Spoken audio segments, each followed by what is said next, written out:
Assalamualaikum warahmatullahi wabarakatuh. Halo teman-teman, perkenalkan nama saya Asli Yumi. Di video kali ini saya akan menjelaskan materi yang berjudul Praktik Perbankan Syariah di Indonesia, Tantangan dan Peluang. Nah, di tengah dinamika ekonomi global yang terus berubah, muncul satu sistem keuangan yang tidak hanya berbasis profit, tapi juga nilai moral dan keadilan, yaitu perbankan syariah. Pertanyaannya, kenapa sistem ini lahir? Bagaimana perkembangannya di Indonesia? Dan apa tantangan serta peluang besar yang menantinya? Yuk, di video ini kita akan bahas tuntas praktik perbankan syariah di Indonesia, tantangan dan peluang. Nah, kita masuk ke sejarah dan latar belakang perbankan syariah. Nah, jadi di Indonesia dimulai pada tahun 1992 ketika berdirinya Bank Muamalat Indonesia atau BMI. Gagasan ini muncul dari dorongan masyarakat muslim yang ingin sistem keuangan yang sesuai syariat, bebas dari riba atau bunga, gharar, ketidakpastian, dan maisir, spekulasi atau judi. Meski awalnya berat karena minim dukungan regulasi dan masyarakat belum paham, krisis moneter 1998 justru membuka mata banyak pihak. Bank syariah terbukti lebih stabil. Kemudian pemerintah mendukung dengan UU No. 10 tahun 1998 yang mengakui sistem bagi hasil dalam perbankan. Undang-Undang No. 21 tahun 2008 yang menjadi dasar hukum kuat bagi perbankan syariah, kini ekosistemnya terus tumbuh, ditandai dengan merger 3 bank syariah BUMN menjadi Bank Syariah Indonesia BSI tahun 2021. Nah, setelah kita bahas tentang itu, kita lanjut prinsip-prinsip dan ciri khas dari perbankan syariah. Jadi perbankan syariah berlandaskan nilai-nilai Islam dalam aktivitas keuangannya. Beberapa prinsip utama yang harus dipahami: prinsip penjelasan singkat keadilan. Misalnya, tidak boleh ada pihak yang dirugikan. Semua harus mendapatkan haknya. Kemaslahatan atau masalah setiap transaksi harus membawa manfaat bagi masyarakat. Kerjasama, semua pihak terlibat dalam keuntungan maupun resiko. Transparansi, amanah, tidak boleh ada penipuan atau ketidakjelasan dalam akad. Sementara itu, sistem akadnya meliputi mudharabah, musyarakah, murabahah, ijarah, istisna, dan wadiyah. Dengan sistem ini, perbankan syariah mengedepankan kemitraan, etika, dan keberlanjutan. Nah, kondisi dan perkembangan terkini menurut OJK tahun 2024, total aset perbankan syariah di Indonesia sudah mencapai sekitar 850 triliun dengan bangsa pasar 7,5% dari total industri perbankan. Pertumbuhannya rata-rata 10-12% per tahun, jauh lebih cepat dibandingkan pertumbuhan ekonomi nasional. Selain BSI, terdapat juga 20 lebih bank pembiayaan rakyat syariah atau BPRS dan 13 unit usaha syariah UUS di berbagai bank umum. Digitalisasi juga makin kuat. Muncul bank digital syariah seperti Bank Aladin, Alami, dan Ijra Bank yang menumbuhkan akses layanan keuangan tanpa cabang fisik. Namun meskipun pertumbuhannya pesat, masih banyak ruang untuk pengembangan terutama dalam edukasi, inovasi, dan kolaborasi antara sektor. Nah, perbandingan dengan sistem konvensional, aspek bank konvensional, bank syariah, sumber pendapatan bunga bagi hasil dan margin, hubungan dengan nasabah, kreditur, debitur, mitra usaha, tujuan utama profit, maksimal profit tambah keadilan sosial, pengawasan OJK. Perbandingan dengan sistem konvensional. Aspek bank konvensional dan bank syariah terdapat dari sumber pendapatan bunga, interest bagi hasil dan margin, hubungan dengan nasabah, kreditur, debitur, mitra usaha, tujuan utamanya profit maksimal profit tambah keadilan sosial, pengawasan OJK, dan ditambah Dewan Pengawas Syariah. Konsep resiko-resiko di nasabah ditanggung bersama. Perbedaan fundamental ini membuat bank syariah lebih etis dan stabil, meski seringkali dianggap kurang kompetitif dari sisi margin dan kecepatan layanan. Nah, tantangan utama perbankan syariah itu yang pertama, literasi dan inklusi rendah. Menurut survei OJK tahun 2023, literasi keuangan syariah hanya 9,1%, jauh di bawah literasi keuangan umum sebesar 49,7%. Artinya, sebagian besar masyarakat belum paham bahwa sistem syariah bisa sama efisiensinya dengan konvensional. Yang kedua, kurangnya diferensiasi produk. Banyak produk syariah terlihat hanya meniru produk konvensional dengan mengganti istilah bunga menjadi margin. Inovasi berbasis nilai Islam masih terbatas. Yang ketiga, SDM terbatas. Dunia perbankan syariah butuh tenaga ahli yang memahami fikih, muamalah, dan sistem keuangan modern. Sekaligus tantangannya, misalnya, belum banyak lembaga pendidikan yang mampu melahirkan SDM dengan kompetensi ganda ini. Dan yang keempat, skala ekonomi dan modal. Aset bank syariah baru sekitar 7-8% dari total industri. Skala usaha kecil membuat mereka sulit bersaing dari sisi proporsi jaringan dan investasi teknologi. Dan yang kelima, kurangnya pemahaman syariah di kalangan pengusaha. Banyak pelaku UMKM belum paham cara mengakses pembiayaan syariah. Akibatnya, potensi besar sektor real belum terserap optimal. Nah, tantangan struktural dan global, harmonisasi regulasi dan pajak. Beberapa akad seperti murabaha masih terkena pajak ganda, membuat produk syariah kurang kompetitif. Diperlukan revisi aturan agar lebih efisien dan persaingan fitness dan neobank. Fitness konvensional sangat agresif dengan teknologi canggih dan promosi besar. Bank syariah harus bisa menandingi inovasi tanpa mengorbankan prinsip syariah. Ketergantungan pada sektor konsumtif. Sebagian besar pembiayaan masih untuk konsumsi, bukan untuk sektor produktif. Padahal prinsip syariah mendorong investasi real yang menciptakan lapangan kerja. Dan juga kurangnya kolaborasi antara lembaga syariah. Bank syariah, zakat, wakaf, dan koperasi syariah masih berjalan sendiri-sendiri. Padahal jika terintegrasi, dampaknya bisa jauh lebih kuat. Apalagi citra publik dan mindset. Sebagian masyarakat masih menganggap bahwa syariah itu lambat, ribet, dan hanya untuk orang Islam. Padahal sistem ini bersifat universal.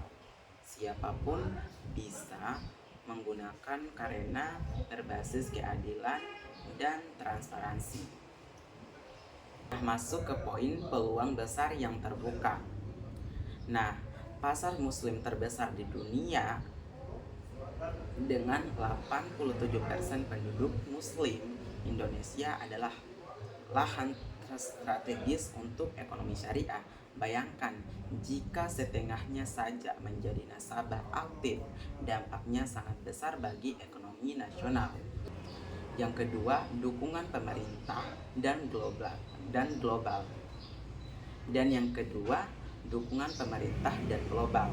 Indonesia masuk dalam top 10 Islamic Economist Index versi Dinars Standards 2024. Pemerintah juga memperkuat X dan mendukung proyek ekonomi syariah nasional. Dan yang ketiga, digitalisasi dan finance syariah. Era digital membuka akses bagi masyarakat yang sebelumnya tidak tersentuh layanan bank. Fitness syariah menjadi solusi untuk pembiayaan UMKM dengan akad transparan dan cepat. Dan yang keempat, integrasi dengan industri halal. Potensi sektor halal makan, pariwisata, fashion, kosmetik, farmasi mencapai ratusan miliar dolar. Bank syariah bisa menjadi sumber pembiayaan utama industri ini. Ekonomi sosial. Yang kelima, ekonomi sosial Islam seperti zakat, infak, wakaf. Pengelolaan zakat dan wakaf produktif dapat menjadi sumber dana pembangunan ekonomi umat. Misalnya, dana wakaf digunakan untuk membangun sekolah, rumah sakit, hingga perumahan rakyat. Nah, masuk di poin peluang strategis dan inovasi. Nah, kolaborasi bank syariah dan fitness dan startup halal, sinergi ini bisa memperluas pasar generasi muda dan meningkatkan literasi. Nah, ekspansi internasional, Indonesia berpotensi menjadi pusat keuangan syariah Asia Tenggara mengingat posisi strategis dan pasar besar. Nilai-nilai syariah sangat sejalan dengan prinsip keuangan berkelanjutan green economy yang kini menjadi tren dunia. Nah, dukungan generasi milenial dan Gen Z, anak muda kini lebih peduli pada nilai etika dan keberlanjutan. Bank syariah bisa menarik mereka lewat aplikasi digital yang modern dan inklusif. Nah, sekarang kita akan membahas transformasi digital BSI dan pendidikan keuangan syariah. Program literasi digital dan kampus syariah semakin masif, dampak sosial dan ekonomi. Perbankan syariah tidak hanya tentang bisnis tapi juga pembangunan sosial, mengurangi kesenjangan ekonomi lewat sistem bagi hasil, mendorong UMKM naik kelas, menekan praktik riba, dan membangun keadilan distribusi kekayaan. Ketika sistem ini diterapkan secara konsisten, maka ekonomi yang adil, stabil, dan beretika bukan sekedar impian tapi kenyataan. Lanjut, sinergi dan ekosistem ekonomi syariah. Untuk memperkuat perbankan syariah, kita nggak bisa berdiri sendiri. Di sektor keuangan, bank syariah harus terhubung dengan seluruh ekosistem ekonomi syariah nasional. Beberapa sektor utama yang bisa disinergikan. Satu, industri halal mencakup makanan, minuman, kosmetik, farmasi, hingga efisien muslim. Bank syariah dapat menjadi penyedia modal, kerja dan investasi jangka panjang. Dan yang kedua, zakat, infak, dan wakaf, jiwaf. Potensi dana sosial Islam di Indonesia mencapai lebih dari 300 triliun per tahun. Jika dikelola produktif melalui bank syariah, bisa membiayai UMKM, pendidikan, dan kesehatan. Dan yang ketiga, pariwisata syariah. Potensi ekonomi yang besar dari wisata halal bisa didukung pembiayaannya oleh lembaga keuangan syariah. Yang keempat, fitness syariah seperti alami dan etis mampu memperluas inklusi keuangan dengan teknologi yang efisien dan transparan. Dengan sinergi ini, perbankan syariah tidak banyak tumbuh sendirian, tapi menjadi motor utama ekonomi umat.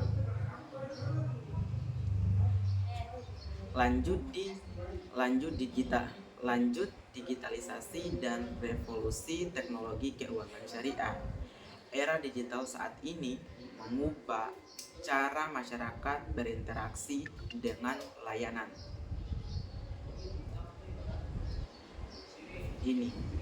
Dengan layanan keuangan.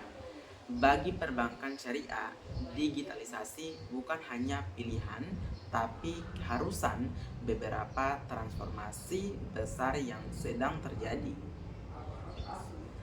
Misalnya yang pertama, mobile banking syariah dan super apps aplikasi seperti BSI Mobile, Bank Aladin, dan Hijrah Bank sudah mulai mengintegrasikan semua layanan mulai dari tabungan, zakat, investasi, sampai donasi dalam satu platform.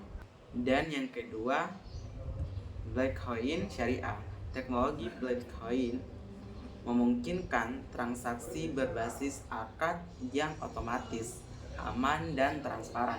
Contohnya, akad murabahah bisa terekam digital dan diverifikasi tanpa manipulasi data. Yang ketiga, artificial intelligence atau AL.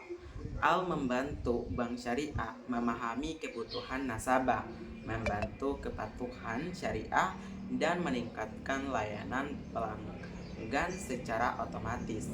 Yang keempat, open banking dan kolaborasi startup.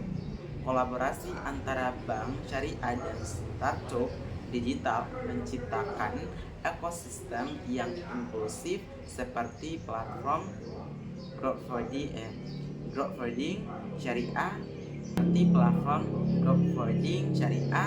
microfinance digital, dan pembiayaan hijau. Digitalisasi bukan hanya meningkatkan efisiensi, tapi juga membuka akses bagi masyarakat kecil, petani, nelayan, dan UMKM yang sebelumnya sulit dijangkau bank konvensional. Lanjut di peran pendidikan dan SDM dalam penguatan perbankan syariah. Salah satu kunci masa depan perbankan syariah adalah kualitas sumber daya manusia atau SDM.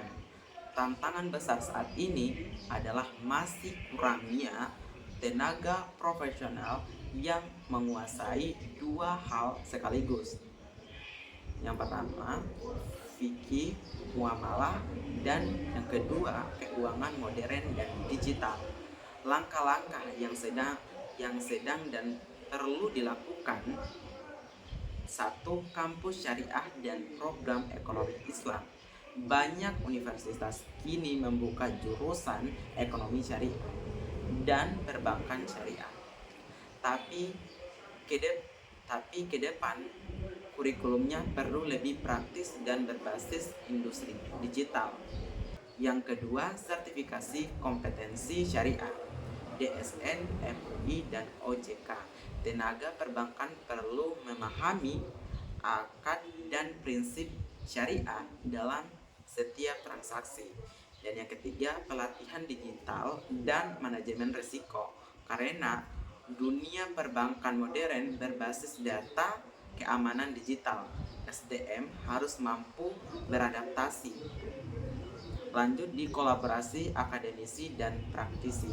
Dunia pendidikan perlu bekerja sama dengan industri agar mahasiswa memahami dunia kerja nyata, bukan hanya teori.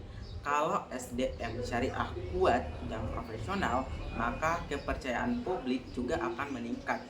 Inilah modal utama keberlanjutan perbankan syariah. Lanjut di perbankan syariah dan keuangan. Konsep keuangan berkelanjutan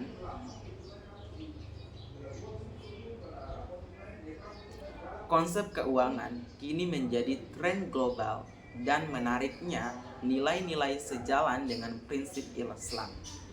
Dalam Islam, kegiatan ekonomi memperhatikan keadilan sosial dan kesejahteraan lingkungan.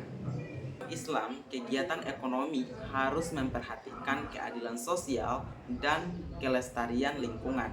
Maka bank syariah berpeluang besar dalam seperti pengentasan kemiskinan, pendidikan, dan kesetaraan ekonomi. Beberapa bank syariah bahkan sudah mulai menyalurkan dana untuk proyek hijau dan memperdayakan ekonomi masyarakat desa. Artinya perbankan syariah bisa menjadi katalis ekonomi hijau dan inklusif. Lanjut di arah kebijakan dan visi. Tahun 2045, pemerintah Indonesia menargetkan menjadi pusat ekonomi dan keuangan syariah dunia pada tahun 2045. Bersamaan dengan visi Indonesia Emas, langkah strategis yang sedang dilakukan: 1. Penyusunan Master Plan Ekonomi Syariah. Yang kedua, mendorong Bank Syariah Indonesia (BSI) menjadi bank dengan aset di atas 1.000 triliun. Dan yang ketiga, digitalisasi UMKM halal agar dapat mengakses pembiayaan syariah secara online. Dan yang keempat, kerjasama internasional dengan Timur Tengah dan Asia Selatan untuk memperluas jaringan investasi syariah. Jika arah kebijakan ini konsisten, maka Indonesia bukan hanya akan menjadi pasar terbesar, tapi juga produsen dan inovator keuangan syariah di dunia. Lanjut di tantangan global masa depan. Namun, untuk mencapai itu semua, ada tantangan global yang perlu diwaspadai. Yang pertama, integrasi dengan sistem keuangan dunia perlu harmonisasi antara prinsip syariah dan regulasi internasional. Dan yang kedua, persaingan global. Negara seperti Malaysia, Arab Saudi, dan Uni Emirat Arab sudah lebih dulu maju. Dan yang ketiga, adaptasi terhadap dan digitalisasi ekstrim. Jangan sampai prinsip syariah tergeser oleh otomatisasi yang tidak diawasi. Dan yang keempat, keamanan data dan etika digital. Sistem keuangan syariah harus menjamin kejujuran, transparansi dalam dunia cyber, tapi dengan fondasi moral dan nilai syariah yang kuat. Indonesia punya keunggulan spiritual, kapital yang bisa jadi pembeda dari sistem keuangan lain di dunia. Lanjut pengawasan dan refleksi akhir. Kuncinya ada pada pendidikan, digitalisasi, kolaborasi, dan kesadaran masyarakat. Bayangkan kalau setiap umat Islam di Indonesia paham dan ikut berpartisipasi dalam sistem ini, kita bisa membangun ekonomi yang adil, sejahtera, dan berkelanjutan. Dan yang paling penting, perbankan syariah bukan hanya milik umat Islam, tapi milik semua orang yang mendamkan keuangan yang etis, transparan, dan manusiawi. Jadi teman-teman, tantangan perbankan syariah memang banyak, tapi peluangnya jauh lebih besar. Dengan dukungan, regulasi, inovasi, digital, dan kesadaran masyarakat, Indonesia bisa menjadi pusat ekonomi syariah dunia. Mari kita dukung ekonomi yang bukan hanya tumbuh tapi juga berkah. Mungkin itu saja yang dapat saya sampaikan. Semoga apa yang saya sampaikan bisa bermanfaat dan bisa dipahami. Akhir kata dari saya, Assalamualaikum warahmatullahi wabarakatuh.